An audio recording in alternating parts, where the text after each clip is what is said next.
Ramsuratkumar, Yogi Ramsuratkumar, Yogi Ramsuratkumar, Jaya Guru Raya. Yogi Ramsuratkumar, Yogi Ramsuratkumar, Yogi Ramsuratkumar, Jaya Guru Raya. Yogi Ramsuratkumar, Yogi Ramsuratkumar, Yogi Ramsuratkumar, Jaya Guru Raya.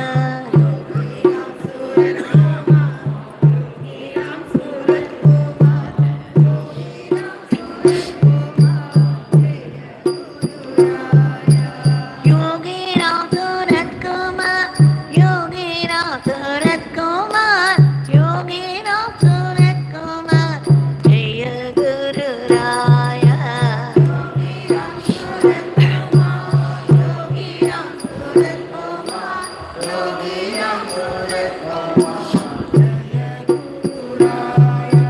Rama Rama Rama Rama Rama Rama Rama Rama Rama Rama Rama Rama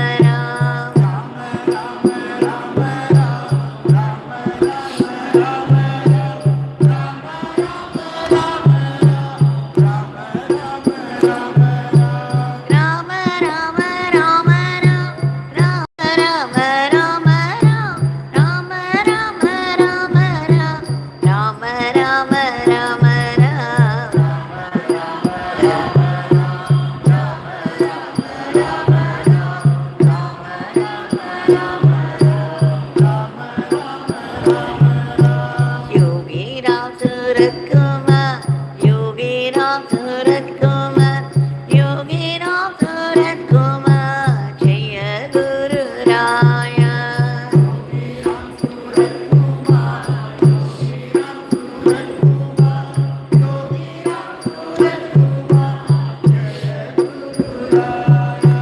Yogi Ramsuratkumar, Yogi Ramsuratkumar, Yogi Ramsuratkumar, Jaya Guru Raya.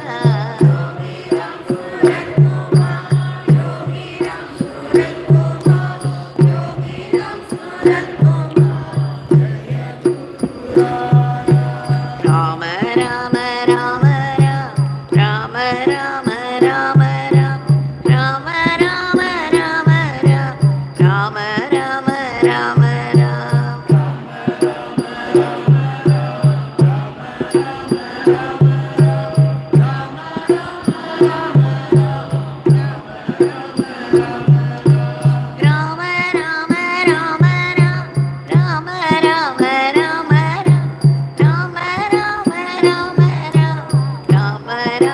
Rama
Ramsuratkumar, Yogi Ramsuratkumar, Jaya Guru Raya.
Bhagwan Shri Yogi Ramsuratkumar ki jai.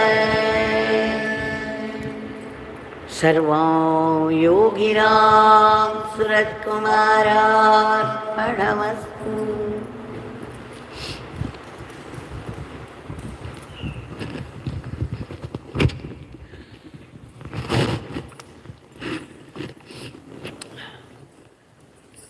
A great, great fortune that we have all been blessed with. That we have all been able to gather here in His powerful shrine and sing His powerful name. It's not for nothing that it happens, and it is no small grace.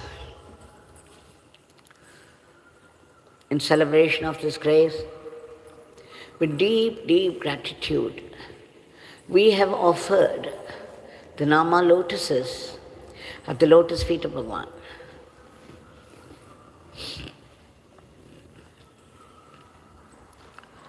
The past 2 days, many people come to me and ask, why is it that things happen the way they do? Why is there a sudden earthquake? Why does somebody suddenly pass away? Why? Why is this happening to us? We have lived a very virtuous life. We did not mean ill for anyone. We have been devoted to Bhagwan. So there are so many whys, and they are not able to digest it when we tell them why. What can we do? I have been repeatedly telling whatever I have experienced, whatever my master, Bhagwan Shri Yogi Ramsuratkumar taught me and whatever I have experienced myself as the fundamental truth of life, that this life that has come to us is already a finished movie which is running on the screen. You have no say in the matter.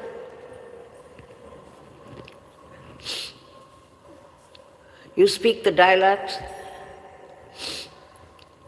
exactly the way the divine designed it. Everything, every detail of everybody's life is running on the screen as per the will of God, as per the predetermined life. It has nothing to do with your life now. Did you have choice of your parents? Did you choose your parents? Did you choose the environment? Did you choose the time of birth? So how can you choose the time of death or the mode of death?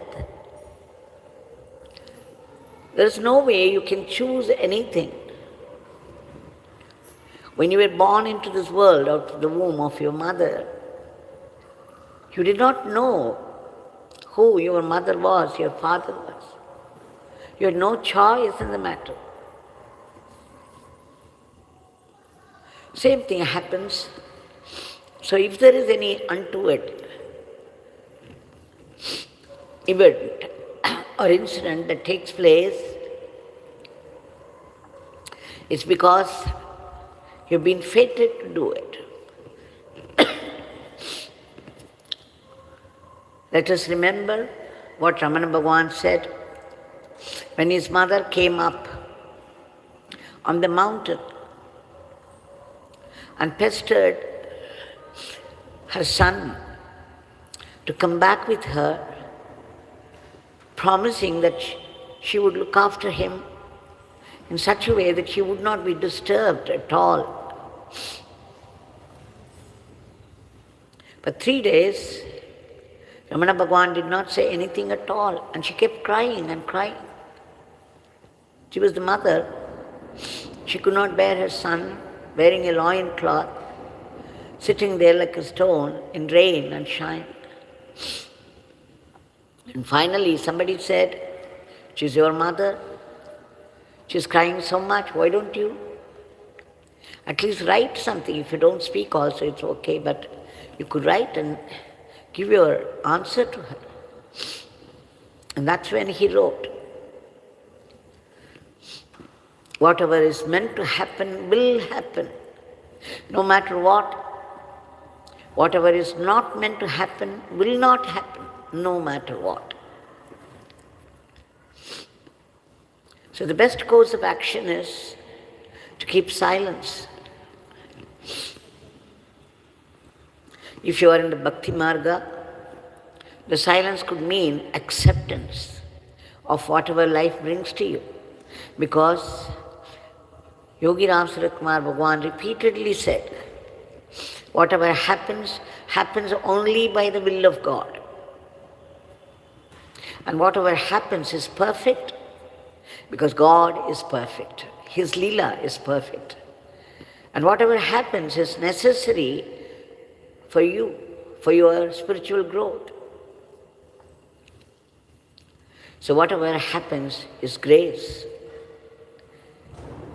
People, these great people who have been established the highest truth, the ultimate truth of life, they are saying it. And they won't lie to us. Would they give us a wrong teaching?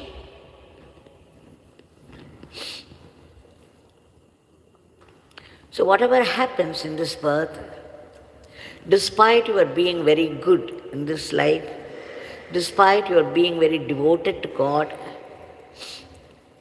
sometimes some misfortunes come upon you because they've already been determined.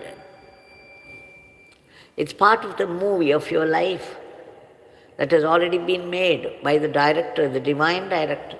and it's running on the screen. You cannot stop it. Then the question comes, when we are in difficulty, we go to a Mahatma and then we pray to him and then he raises his hand and then the relief comes.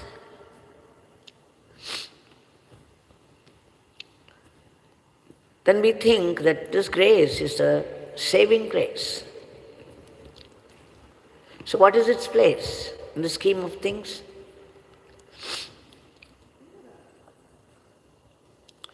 The answer is, as Bhagwan taught me, even our prayer has been determined already.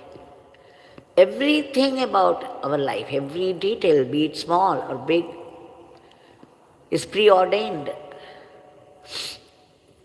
So, our getting into difficulties happens by the pre-design. Our going to a Mahatma also happens according to the blueprint of our life. And His grace bringing us out of these predicaments is also predetermined. When Bhagwan Ramana was saying it in the meditation hall, that everything is predetermined. There is one highest power that is running everybody's life. You are already on the train, and the train is moving on towards its destination. So why do you carry the burden on your head? You just have to put it next to you, and the train will carry you and your burden as well. So when he was declaring that everything was happening, everything as preordained, there was one devotee who raised his hand and said, Bhagwan, now I am raising my hand because I want to, I will it, I raise my hand.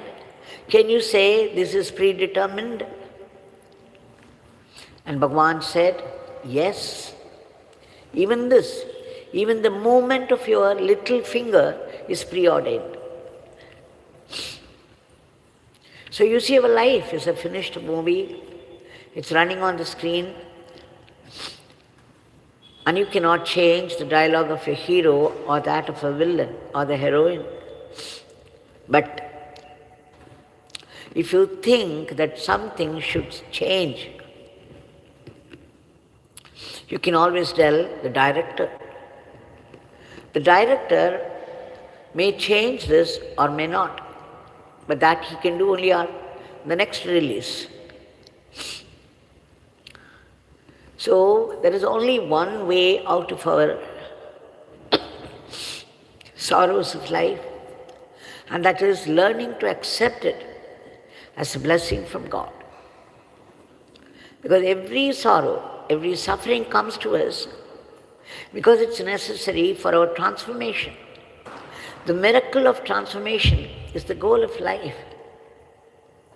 All other miracles contribute to this great miracle of transformation. The goal of life is God. So everything about this life is preordained according to our spiritual growth, according to our spiritual progress.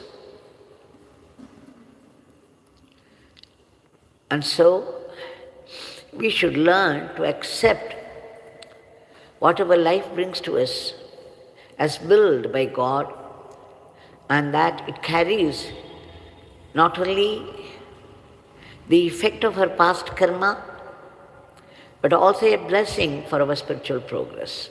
It is at once the effect of our past karma and a blessing for our spiritual progress. If we understand this basic fact of life, we will be able to progress well.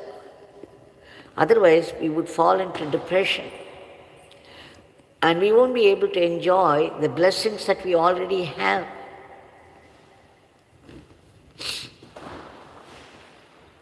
We have to have faith in the Master's words, in the great Master's words, They've experienced, they know what they are saying.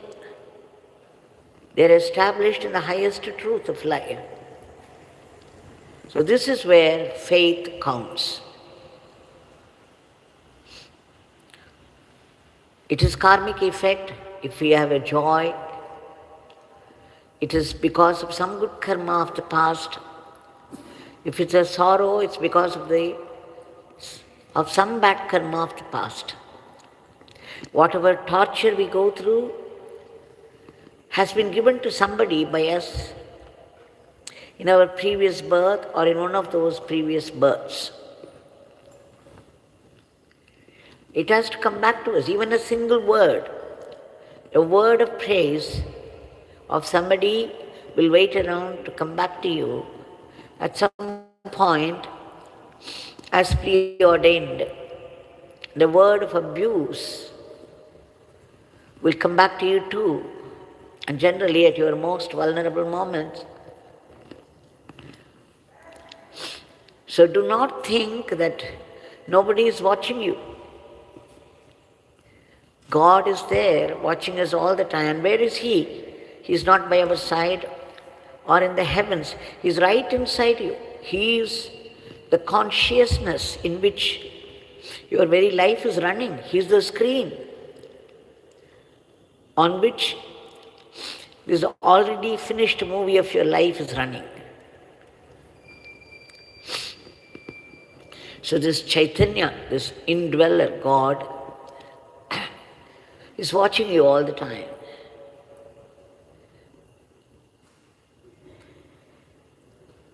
So we have to understand that's the only way out of all the difficulties and how to bring in peace despite all the times in life.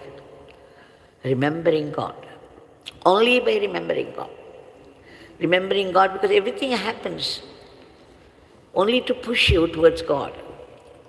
If you don't learn it the soft way, the life will have to teach you the hard way. So let us reconcile to the sorrows of life, the agonies of life, as predetermined. And when we go through them, our karmas are getting over. And it's also a warning that you don't repeat those karmas in this life so that your next life will be relatively comfortable. So this is something we all have to understand to reconcile ourselves to the good and bad of life as coming by the will of God, and it's meant for our spiritual progress, and that we should take it only as a blessing. For it is truly so. Though it may sound like an assumption, it is based upon truth. So if somebody commits suicide, and you say you've been a great devotee of this God and that God, and why should this happen to you? Or somebody meets with an accident all of a sudden, or as we see, there's a flash flood, or the earthquake causing so much damage. All this happens according to our past karmas. You can imagine a superlative computer which keeps up the account of karmas of every creature, not only the human beings. A rat in this birth might have been a rishi in the last birth. You would never know. For working out some past karma, he might take the form of a rat, so that would be over for him. All of us have gone through all the varieties of births. They say there are 84 lakhs of lives for each creature, when we all had been a tree, a plant, a stone, a bird, an animal. And now we have come into this human birth. And here we are equipped with discretion, discrimination. So let us only do whatever is right. That's what is called dharma. We have to make every karma a dharma. And how do we go about it? So in this birth, we know this is going to be the basis, foundation for your next birth. And so, whatever action you do it for the sake of God. Connect every detail of your life with God, and you will see the karma becoming dharma.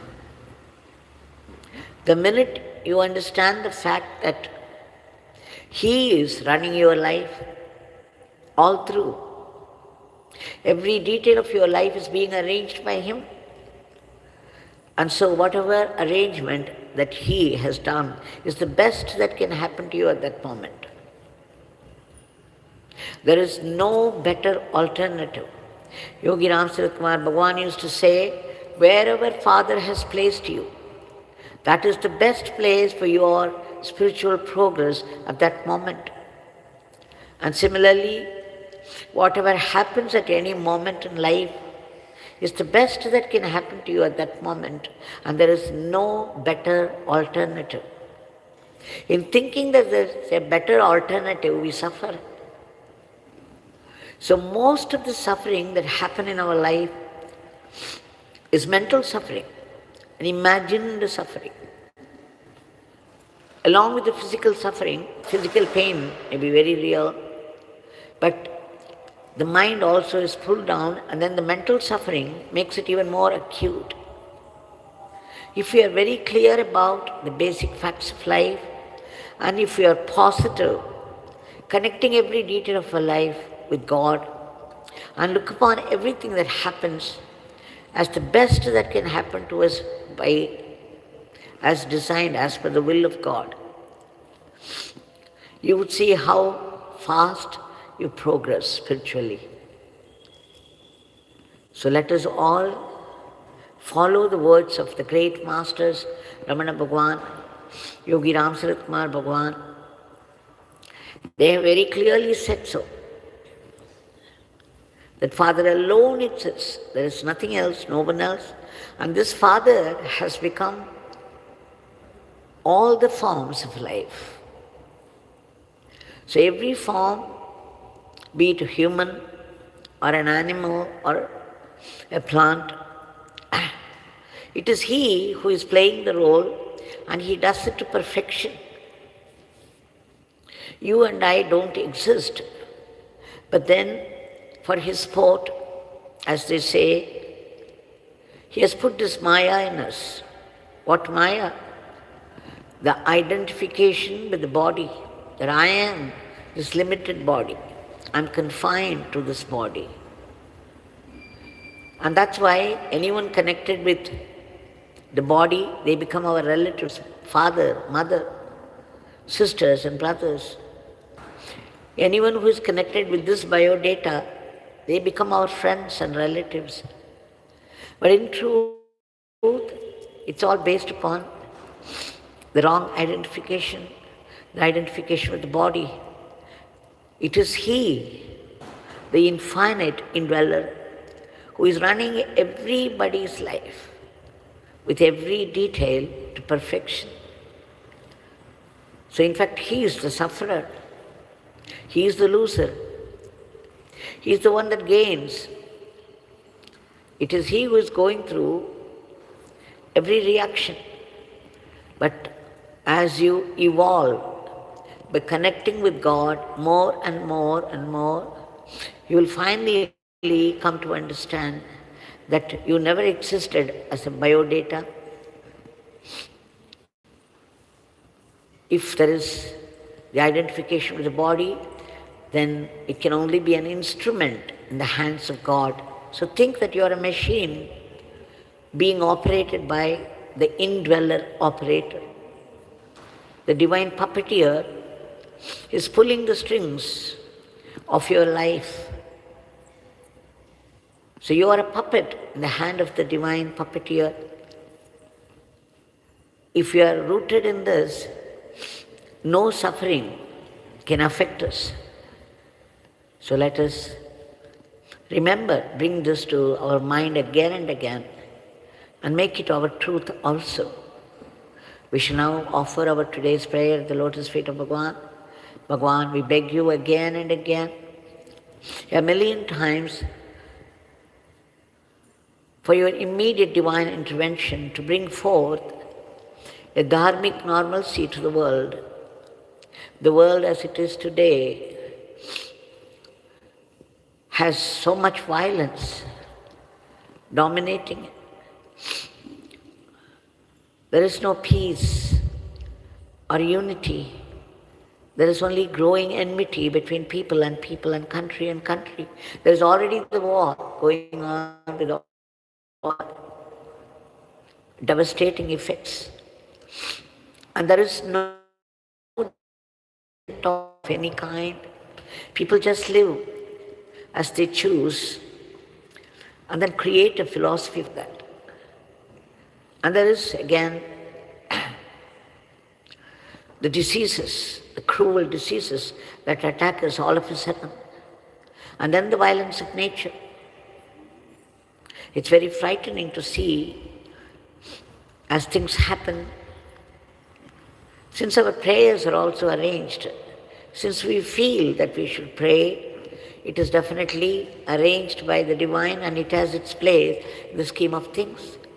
We pray to you to establish once again peace, unity, order and harmony and discipline. And we beg you again to stop this war so that there will be once again peace and again have control over these diseases and the violence of nature. We also beg you to uproot all the negativities of the human mind which are responsible for today's world. We also beg you to reach out to all those people who are stranded in varied parts of the world for some reason or the other, for some past karma, unable to get help or protection.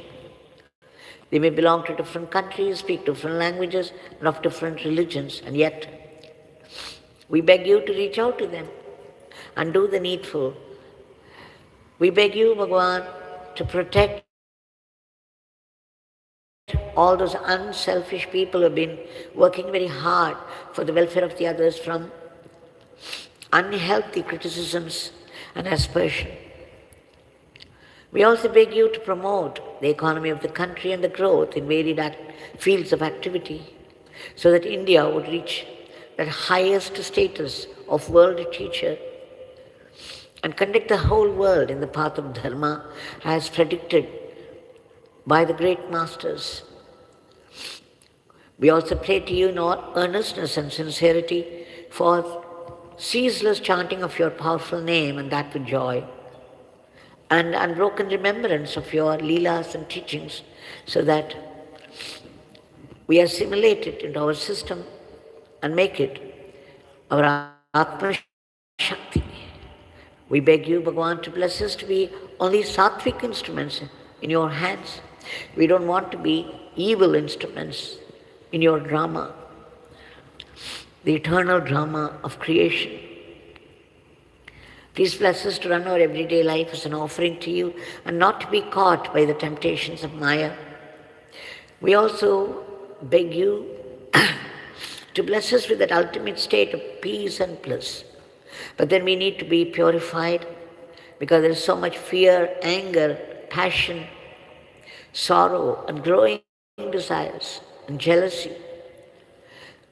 These dirts of the mind have to be removed. And you have said the Nama has all the power to destroy our past sins and prevent us from further sins. We beg you to bless us with joyful, ceaseless chanting of your powerful name so that our mind gets purified. And wherever we live in this world, so if we do it in the bhava that it is your work and that we are doing service to you, No matter how we help others, if we think that we are doing service to you, then all that would become Atma Shakti, but then we have to do it joyfully without any unhealthy competition or jealousy. We also beg you to bless us to practice acceptance. Please bless us to know that it is your divine will that's behind all the happenings of life. And Bhagwan, whenever a bad karma plays up and then we collapse and we try to move away from you, you, compassionate and generous as you are, would keep us at your feet and convert all our adversities into blessings. Please bless us with gratitude. We seek your powerful blessings for all the species of the cosmos to be lifted to a loftier plane. And finally, we seek the liberation from the vicious cycle of births and deaths, the root cause of which is Aham Bhav, that I am the body. Please fill us with Atma Bhav, that I am the Atma. Please bless us with that immortal life, that eternal living and eternal servitude to you, that supreme eternal divinity. Jai Yogi Ramsuratkumar.